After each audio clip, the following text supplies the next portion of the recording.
How's it going, everyone? Wish back at it with another video. Want to talk a little bit about Returnal and a potential update on that according to SteamDB, and the highest rated game on Steam for the year of 2022.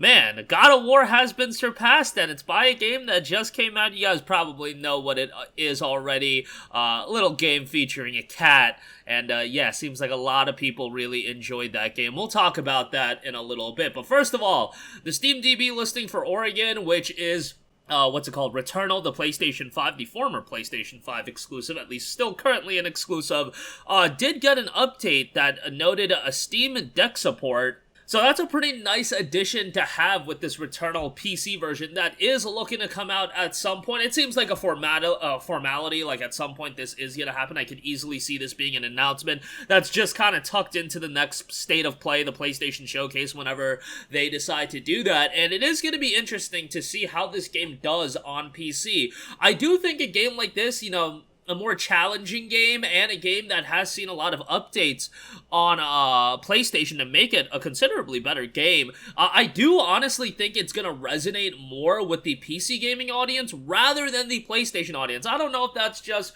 a weird take and that's not going to be the case, but I don't know. Every time I talk about Returnal in the comments section, and yes, that's a very small sample size compared to the overwhelming amount of people that actually have Steam installed and play games on PC, but every time I talk about Returnal, it sounds like it's a game that people are actually genuinely excited to see on PC. Now, I am curious about the price point because of Spider-Man, a 4-year game. They decided to up that to $60. I wonder if Returnal is going to feature its $70 price point, which was the initial price point when it released on PlayStation 5. I think you can get away with a high price point on Spider-Man. I don't know if you can get away with a high price point on Returnal, even if it was a PS5 exclusive. $70 for Returnal just seems a little wild to me. Like, that's a game that's available through the PlayStation Plus Instant Game Collection or whatever, the PlayStation Plus Extra service now. So, you know, charging $70 for it on PC is going to be a little crazy. But, you know, Last of Us Part 1, I do believe that's going to be like, Last of Us, okay, that's a game that I think they can get away with a higher price point, $60, $70 on that game. Returnal isn't on that level. I still see it doing pretty well on PC, but I would put it more in the Days Gone territory rather than the Horizon, God of War, and Spider-Man territory, which, by the way, Spider-Man already a top seller on Steam, and that game is still like 2.5 weeks away from release. It comes out August 12th, and it's already one of the top sellers, which is like wild to me. I think that game is going to do really, really well, even with the $60 price tag. Hopefully we hear something about Returnal soon, and more so than anything, hopefully we hear something about Uncharted soon, because now we're at the end of July. I thought we were going to get it sometime in July, but yeah, there you go. Okay. Lastly, I do want to note the top-rated games, according to game reviewers on Steam, the top 150, Stray has surpassed God of War, and Stray is at an 8.61 across 46,000 votes. God of War is at an 8.56.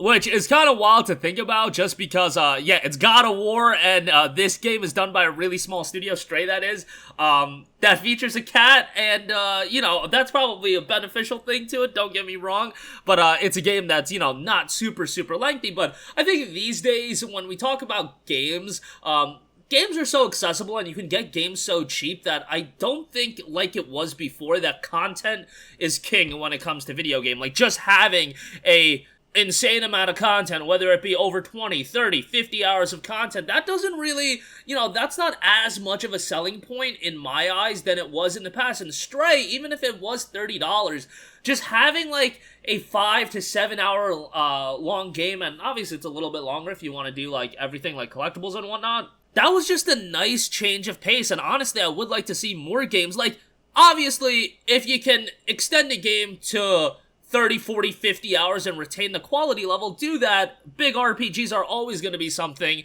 that draws in a large audience, but, you know, I don't think games should be padded out in content just for the sake of padding them out with content so they're more appealing. And Stray, 44,000 Steam reviews, 97% positive. I think this game has blown away any expectations that Blue 12 Studio and Annapurna Interactive had in terms of how it was going to do from a sales standpoint, and, you know, it's a very unique kind of game. Really hope we do get a sequel at this point. I'm not saying, yo, this game has done so well, now it's time to, you know, release Stray every year, Stray 2 next year, Stray 3 after that, because at some point the luster is gonna wear off, but I think there's quite a bit of an appetite for another game of this kind of style, so we'll see how that turns out, but hey, credit to them. I thought the game was going to do really well from a sales standpoint, has completely blown away my expectations. Once again, sometimes I underhit on these games and just how well they're going to do. So that might be the case with Returnal as well, but we'll see how that turns out. But that's going to do it for me. Again, it looks like Steam Deck support is going to be happening with Returnal's PC release. Hopefully we'll see an announcement on that sooner rather than later. And Stray, the top-rated game on Steam for the year. Kind of amazing to see that happen. But there's been a lot of quality titles, like Neon White has been really well received. God of War, of course, came out super early in the year, but yeah, that's gonna do it for me. Let me know all your thoughts in the comment section down below. As always, thanks for watching, and I will catch you guys in the next one. Peace out. Hey, what's going on, guys? Mush here again. Hope you enjoyed the video. As you guys might know, YouTube's notification system is sometimes a little bit wonky, even if you're subscribed to the channel. Maybe you're not abundantly aware that I uploaded a video. To remedy that situation, make sure you hit the bell notification button. This way, whenever I upload a new video, and I try to upload as consistently as possible, you will be notified directly of the upload, and you can watch it as soon as it goes live. I would really appreciate it if you guys hit that button, so you can stay up to date with all of the content I'm posting. But as always, guys, thanks for watching, and I'll catch you guys in the next one. Peace out.